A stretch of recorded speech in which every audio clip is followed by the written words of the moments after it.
हुजूर अलैहिस्सलाम ने फरमाया ये वही लोग होंगे, ये वही मौलवी, वही उलमा होंगे कि इन्हीं से फितने निकलेंगे और इन्हीं में आके समा जाएंगे। अब मौलाना फजलुर रहमान को जब निकलना चाहिए था तब ये नहीं निकला। आप वहाँ निकलते हैं जहाँ आपकी सियासत को ख़तरा है। हुजूर अलैहिस्सलाम ने फरमाया अनकरीब लोगों पे एक वक्त आने वाला है। तो मैं बड़ा हैरान होता हूँ कि बिल्कुल पाकिस्तान खाड़े की तरह है। जिस तरह वहाँ पहलवान आता है, फ़ायदा लेता है और चला जाता है, खाड़े की हालत वही रहती है। प्राडो, लग्जरी, बड़ी बड़ी गाड़ियाँ, बड़े बड़े बंगले। बिस्मिल्लाहिर्रहमानिर्रहीम। मुअज़्ज़ज़ सामईन, अस्सलामु अलैकुम वरहमतुल्लाह। खाड़े को तो आप सभी जानते होंगे, नहीं जानते चलो मैं आपको थोड़ा सा बता देता हूँ।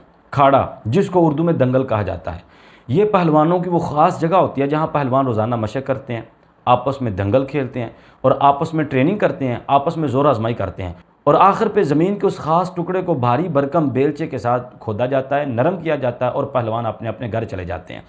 आपने गौर किया होगा, ये वही खाड़ा, ये वही दंगल है जिसने दुनिया को बड़े बड़े नामवर पहलवान दिए हैं।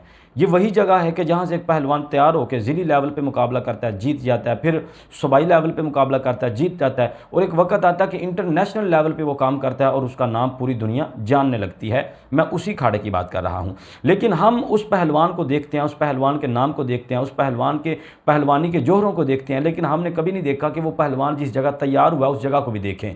हमने कभी गौर नहीं किया कि वो किस खाड़े में तैयार हुआ, उस खाड़े की तरफ भी नज़र की जाए। अब मैं उस खाड़े की तरफ आपकी नज़र करवाने लगा हूं कि आपने देखा होगा कि उस खाड़े ने कि जिसने बड़े बड़े नामवर पहलवान तैयार किए हैं, बड़े बड़े लोगों को बड़े बड़े जौहर दिए हैं, वो खाड़ा कभी नहीं बदला, हमेशा अपने हाल पे रहता है। उसको हमेशा खोदा जाता है, हमेशा नरम किया जाता है, हमेशा उस पर पहलवान लड़ते हैं, हमेशा वो कच्चा ही रहता है, सादा ही रहता है, हमेशा वो ज़मीन का टुकड़ा उसी तरह रहता है, चाहे 100 साल गुजर जाएं। बिल्कुल इसी तरह मुल्क पाकिस्तान भी अब सियासतदानों का खाड़ा बन चुका है।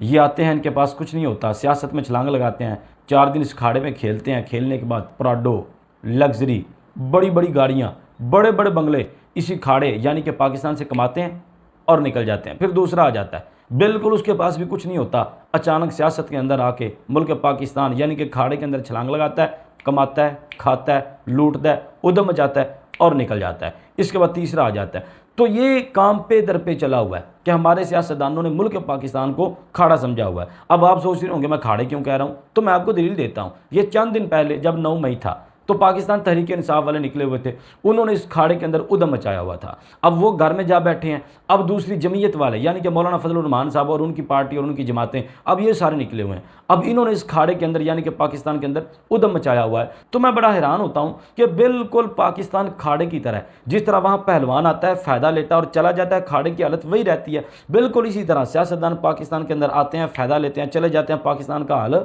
वही है। और फिर मौलाना फजलुर रहमान, मुझे पता है अगर मैं इस बात पे डिस्कस करूंगा, बात करूंगा तो ज़ाहिर सी बात है गालियां तो फिर मुकद्दर में है, ठीक है जी।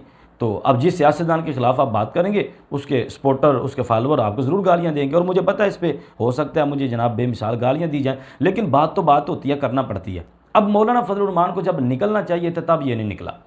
आप सोचेंगे कब निकलना चाहिए था? भाई फ्रांस के खिलाफ निकलना चाहिए था, इनको न्यूजीलैंड के खिलाफ निकलना चाहिए था, इनको हालैंड के खिलाफ निकलना चाहिए था, इनको गैरेट विल्टर के खिलाफ निकलना चाहिए था, लेकिन उस वक्त ये नहीं निकले। हाँ जी, मैं बड़ा हैरान होता हूँ कि आप एक आलिम दीन हैं, आपके साथ इतने मदारस जुड़े हुए हैं, आपके साथ इतने उलमा जुड़े हुए हैं, तो आपको तो इस्लाम दुश्मन कुव्वतों के खिलाफ निकलना चाहिए।